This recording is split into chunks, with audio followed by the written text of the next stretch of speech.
Pintu masuk bayarnya 5.000.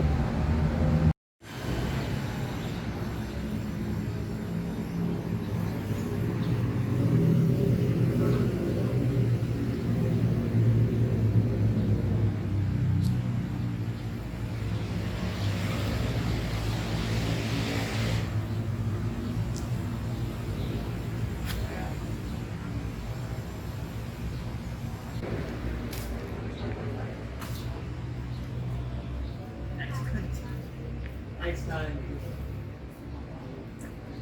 Next time. Excoa. Sore. Selamat sore. Sore.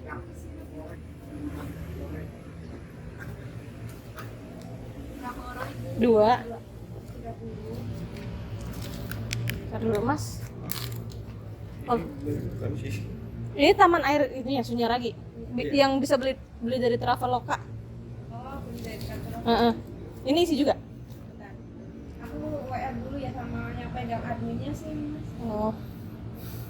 Nama. Sini. Gua. Ya, kasih. Berkenalan dengan saya. Iya. Dari Jakarta. Baru. Baru pertama kali. Ini adalah tempat untuk bersemedi atau bertapa dari para keluarga Kesultanan Cirebon pada zaman dulu. Kalau istilah sekarang mah ya bertapa gitu, bermeditasi untuk para keluarga Kesultanan. Boleh mungkin kita foto dulu terlebih dahulu, silakan.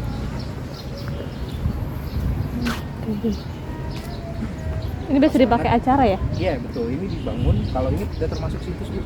Oh ini dibangun pada tahun 1990. Ini enggak termasuk situs ya. Karena yang di situsnya itu di bagian dalam itu dibangun pada tahun 1596 atau pada tahun 1596 sampai tahun 1788 oleh keturunan dari Sunan Gunung Jati yang bernama Pangeran Mas Gunung. Pangeran Mas. Ini batunya dari mana? Kayak karang ya? Kan batu karang gunung. Sedangkan kalau yang di dalam itu merupakan batu karang dari pantai selatan. Tepatnya di Pantai Borong, Gunung Kidul, Yogyakarta. Boleh silakan kita Pakai HP Mas aja. akan menarik di atas atau akan pentas ya. Kalau sudah sekarang mah ruang materias atau ruang meet up gitu. Masih difungsikan. Kalau ada acara. Ruangannya udah nggak difungsikan karena ini kan konsepnya kan zaman dahulu. Oh Sekarang iya kan ya. udah zaman modern. Mungkin barangkali orang-orangnya itu pada nggak suka atau takut lah istilahnya. Sekarang udah menjadi gudang. Oh. Mungkin bisa dilihat dari sebelah sini. Oh iya. Bawa. Oh iya udah nggak dipakai ya. Tuh. Tahun 90 itu ya? Iya itu masuk. Ya. Ini aksesnya itu dari sebelah sini. Masuknya. Di sebelah sini kan ada tangga. Mm-mm. Ini belum ditutup Pak. Sekarang udah ditutup aksesnya. Gitu. Sulap bukan sulit. Oh iya, kayak di toilet. Loh, kalau gitu katanya gudang masuk gimana? Nah kalau sekarang aksesnya dibuka dari sebelah sana. Oh, yang sebelah Untuk sana. karyawan aja sih yang masuk. Nah, seperti itu. Masih dibuka. Pas banget nih berkunjungnya sore. Adem. Karena kalau siang tadi panas banget. Iya. Tadi kita siang ke apa namanya Mas? Keraton. Bukan, belum. Keraton besok. Pantai. Yang atas bukit, Oh, Bukit yang Panyawean. situ patok gitu. Oh, di Tapi Bukit Galau. Anti Galau. Bukit Anti Galau. Itu baru kalau itu ya? Itu baru.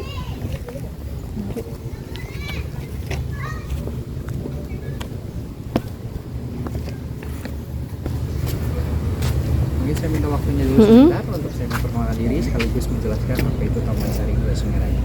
Baik, assalamualaikum warahmatullahi wabarakatuh. Waalaikumsalam. Selamat sore Bapak Ibu semuanya. Selamat datang di Taman Sari Gua Sunyaragi. Taman, izinkan saya untuk memperkenalkan diri. Nama saya Kelvin Saputra. Saya selaku pemandu wisata di sini, yang dimana di sini saya akan menjelaskan beserta untuk mengajak keliling di Taman Sari Gua Sunyaragi. Taman Sari Gua Sunyaragi yang diambil dari kata sunya yang berarti sunyi dan ragi yang berarti raga. Jadi Gua Sunyaragi di sini adalah dulunya tempat untuk mensunyikan atau menyepikan jiwa dan raganya dari para keluarga Kesultanan Cirebon pada zaman dahulu. Kalau istilah sekarang mah seperti tempat untuk bersemedi atau bertapa dari para keluarga Kesultanan Cirebon. Nah, kemudian Gua Sunyaragi ini dibangun dari tahun 1596 sampai tahun 1788 oleh keturunan dari Sunan Gunung Jati yang bernama Pangeran Mas Zainul Arifin. Kemudian Gua Sunyaragi ini dibangun menggunakan batu karang, yang dimana batu karang itu sendiri diambil dari pantai selatan, tepatnya di Pantai Baron, Gunung Kidul, Yogyakarta. Nah, mungkin kalau kita pikir secara logika, batunya berasal dari pantai selatan, sedangkan kita berada di pantai utara. Kalau dipikir-pikir itu muternya sangat jauh. Nah, namun bagaimanapun caranya orang dulu, mereka bisa mendatangkan batu tersebut di pantai utara. Pasti ada bantuan dengan hal goib, berhubungan dengan hal mistis juga seperti itu. Kemudian batu karang ini kenapa bisa menjadi gua? Itu karena pada zaman dahulu belum ada yang namanya semen menempelkannya. Orang dulu menggunakan pasir gunung yang sudah mengandung semen, itu yang dinamakan dengan atras. Dan kemudian juga menggunakan perpaduan dari yang namanya putih telur. Namun putih telur di sini itu bukan putih telur yang biasa kita makan, melainkan hanya sebuah makna kiasan yang mempunyai makna. Putih itu sucikan niat, telur itu bulatkan tekad. Jadi orang dulu itu mereka mensucikan niatnya dan membulatkan tekadnya sehingga dapat membangun Taman Sari Gua Sunyaragi pada zaman dahulu. Di Gua Sunyaragi ini memiliki luas kurang lebih 3 hektar untuk area keseluruhannya. Dan untuk area daripada situsnya itu sendiri yang nanti kita akan kelilingi itu hanya seluas 1,8 hektar. Di mana gedung ini dinamakan Gedung Pesanggerahan. Nah, Gedung Pesanggerahan ini dibangun pada tahun 1848 oleh Ibunda Ratu Adimah yang memiliki fungsi tempat untuk persinggahan atau peristirahatan dari para keluarga kesultanan apabila mereka sedang berkunjung di Taman Sari Gua Sunyaragi. Namun sekarang gedungnya ini gedungnya udah beralih fungsi menjadi gedung serbaguna yang bisa disewakan untuk acara-acara besar seperti pernikahan, kemudian pre-wedding ataupun juga acara-acara reuni sejenis-jenis. Tempat namanya batas sucinya. Jadi ketika kita menginjak ke sini itu kita sudah dalam keadaan suci. Konsepnya itu seperti ketika bapak atau ibu mau sholat, biasanya di masjid besar itu ada tempat wudhu itu bawahnya ada genangan air. Nah, jadi ketika kita menginjak sini itu kita sudah menginjak yang namanya daerah suci. Seperti itu. Kita sudah mulai masuk ke dalam situsnya, yang dimana ini adalah batu karang yang berasal dari pantai selatan pada zaman dahulu. Seperti itu. Nah, mungkin kalau kita lihat di pantai utara itu ada yang namanya batu karang, banyaknya itu pasir. Ada pasir putih, ada pasir hitam seperti itu. Oleh karena mau difoto mungkin kayak ini tajam. Nah, di dalam ada yang lebih tajam lagi nih, yang seperti ini yang rawan. Makanya anak-anak kecil tuh jangan bermain-main di dalam sini gitu. Kejar-kejaran.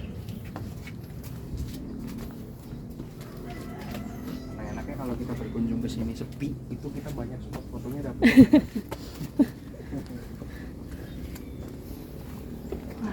Ini semua udah asli nih ya batunya yang ini. Betul. Nah, kemudian sebelah sini ini ada yang namanya Gua Pengawal. Nah, kenapa Gua Pawon maksudnya? Nah, Pawon itu sendiri diambil dari bahasa Jawa yang artinya dapur. Nah, namun Gua Pawon di sini bukan tempat untuk memasak, melainkan tempat untuk menyimpan makanan untuk para keluarga kesultanan yang sedang bersinggah di Taman Sari Gua Sunyaragi. Jadi kalau istilah sekarang mas seperti kulkas atau storage Itu. betul. Boleh lihat ke dalamnya? Boleh, barangkali mau lihat silakan. Kacang-kacangan, umbi-umbian seperti itu. Pawon ya, Gua Pawon. Dalam itu Pak. Betul, ada Pak. Kalian barangkali mau lihat silakan. Oh iya. Gini ya. Gede. Enggak, sekotak gitu. Bawah. Enggak, gitu sekotak tuh Mas Lid. Iya. Tuh, lihat. Lumayan lah kalau freezer. Buat naruh. Di sampingnya kita tidak jauh sedikit ini ada yang namanya Gua Lawa. Oh iya. Nah, kenapa disebut Gua Lawa? Karena dulunya di depan dari Gua Lawa ini terdapat sebuah pohon gambir besar. Nah, disitulah tempat untuk bersarangnya dari para kelelawar. Karena akarnya ini yang dianggap merusak daripada situs Gua Sunyaragi, kemudian pohonnya ditebang dan hingga kini kelelawar sudah tiada. Untuk fungsinya dari Gua Lawa ini sendiri sama seperti Gua Pawon, yaitu tempat untuk penyimpanan makanan seperti itu. Gua ya, ada tulisannya. Oh, pantesan tadi tulisan di depan tuh banyak gua-gua gitu ya. Betul. Nah, itu gua-gua tersebut itu memiliki fungsinya tersendiri itu masing-masing seperti itu. Iya. Oke. Yuk. Nah, itu ada lagi tuh. Di sebelah kanan saya ini mungkin kalau sekilas kita melihat seperti pemakaman. Namun ini bukan pemakaman, ini dinamakan Mande Beling. Mandaibeling ini adalah balai atau tempat duduk yang terbuat dari marmer. Nah, kenapa disebut Mandaibeling? Karena marmernya itu sendiri sering dilap atau digosok sehingga mengkilap seperti kaca atau beling. Nah, fungsinya dari Mandaibeling ini sendiri adalah tempat untuk peristirahatan dari para sultan dan para keluarganya, sembari mereka menyaksikan putra-putrinya yang sedang bermain air di kolam kaputren di depannya. Ini kita baru asap beberapa minggu ini. Waktu musim hujan ini bisa penuh. Bahkan lantai yang di tengah yang untuk lewatnya itu nggak bisa dilewati. Barangkali mau foto dulu di depan sini. Jadi kalau di sini kita lawan cahaya nggak apa-apa Ibu. Kalau enggak, saya sarani nanti duduk di tengah ini. Nanti saya shoot dari bawah. Nanti backgroundnya bangunan ini. Boleh. Iya. Ini sesering mungkin disentuh oleh manusia, makanya benar halus. Padahal bulunya tajam Mbak. Nah ini juga kalau di center ini ada batu gioknya. Jadi kalau ketika di center itu tembus kalau malam. Ini tadi yang kata kalau disentuh jadi perawan kan? Ini replikanya Ibu. Oh, replikanya. Aslinya itu disimpan di gedung sana. Oh, supaya nggak banyak perawan. Kalau nggak salah ada foto aslinya sebentar. Ini foto aslinya. Aslinya memang seperti perawan. Oh iya. Seorang gadis yang sedang duduk menanti. Menantinya nggak tahu menanti apa. Yang tahu itu hanyalah beliau dengan Sang Maha Pencipta, seperti itu. Dulu dia di sini lokasinya? Iya, betul, di sini. Nah, kenapa dipindah? Karena takut disalahgunakan kepercayaannya oleh masyarakat sekitar gitu, atau jadinya nanti jatuhnya kayak musyrik seperti musyrik, itu. iya. Rusak juga karena ini memang dibuat menggunakan menggunakan tanah liat kalau ini. Saya mau ceritakan sedikit filosofinya, kenapa pintu ini dibikin sempit dan kenapa itu pendek. Yang pendek itu adalah bentuk kita menghargai orang yang lebih tua. Jadi ketika kita masuk dan keluar dari bangunan Gua Sunyaragi itu kita harus menunduk. Nah, kenapa di dalamnya itu nanti ketika kita masuk kita merasakan yang namanya sempit. Nah, sebelum kita menyombongkan diri kita kepada orang lain, kita harus melihat sekecil apa atau sesempit apa kita di dalam dunia ini. Jadi intinya itu kita harus saling menghargai satu sama lain. Kita tidak boleh sombong. Apa sih yang mau kita sombongin? Semuanya itu sama di Maha Sang Pencipta, seperti itu. Bagus banget filosofinya. Gua petang.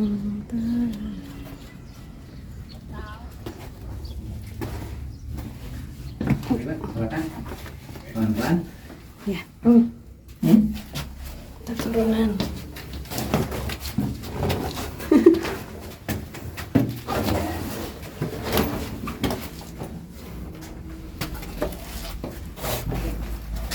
Jadi kepalanya Pak. Nah, di sini adalah tempat untuk mereka bertapa.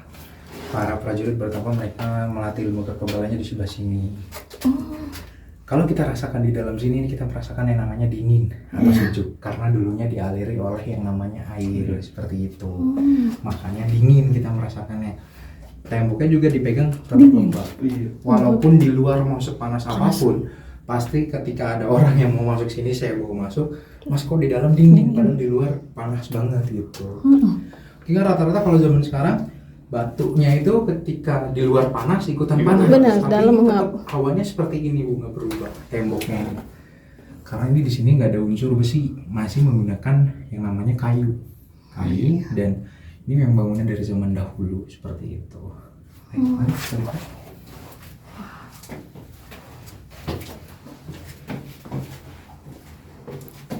Aku nyala kok ya.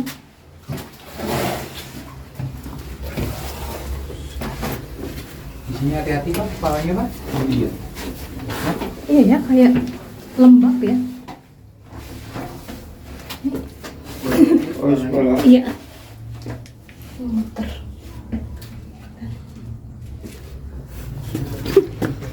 Wah.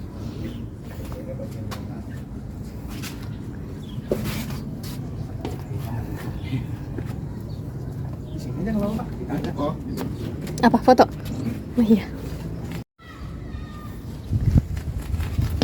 Ini tuh batu-batu karangnya bikin dramatis banget.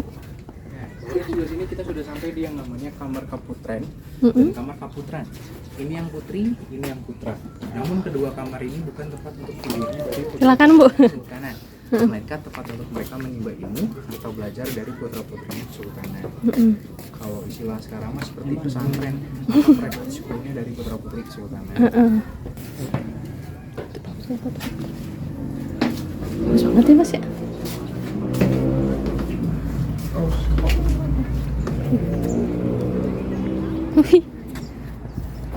Iya, yang perempuan ketutup semua. Tuh. Ini yang perempuan. Nah, kemudian ini yang laki-laki. Boleh barangkali mau difoto di depan sini. Akhirnya Bapak bisa melihat di sebelah sana ada sebuah jembatan kecil. Nah, di sana itu adalah pesisir pantai utara. Jadi ketika kita lihat dari sini itu kita sudah melihat yang namanya laut lepas pada zaman dahulu. Tapi air yang kesini nggak asin kali ya? Jadi Enggak. filter. Udah di Sudah difilter. Iya, jadi kayak air apa tuh namanya? Air payau.